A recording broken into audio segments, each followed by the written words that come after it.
কাঁথিতে বিজেপির দিকে হামলার অভিযোগ, গাড়ি ভাঙচুর করা হয় ও মারধর করা হয়। শুভেন্দু অধিকারীর সভা থেকে ফেরার সময় মারধরের অভিযোগ, শুভেন্দুর সভা থেকে ফেরার পথে হামলার অভিযোগ তৃণমূলের দিকে। কাঁথির বালিশাইতে বিজেপির ওপর হামলার অভিযোগ, মারধর ও গাড়ি ভাঙচুর করা হয়েছে এমনই অভিযোগ করছে বিজেপি। অভিযোগের তীর তৃণমূলের দিকে। শুভেন্দু অধিকারীর সভা থেকে ফেরার পথে হামলা।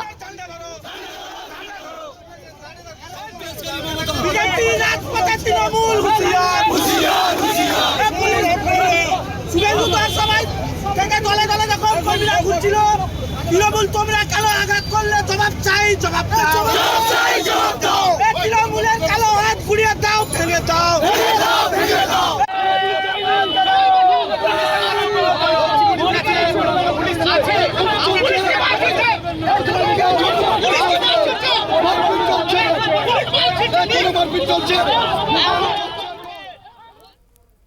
এই নিয়ে আমরা বিস্তারিত জানবো। আমাদের সঙ্গে রয়েছেন আমাদের প্রতিনিধি সৌম্যজিৎ চট্টোপাধ্যায়। সৌম্যজিৎ, তৃণমূলের দিকে অভিযোগের তীর, কাঁথির বালিশাইতে বিজেপির ওপর হামলার অভিযোগ উঠছে। শুভেন্দু অধিকারীর সভা থেকে ফেরার সময় গাড়িতে হামলা করা হয়, ঠিক কি ঘটেছিল?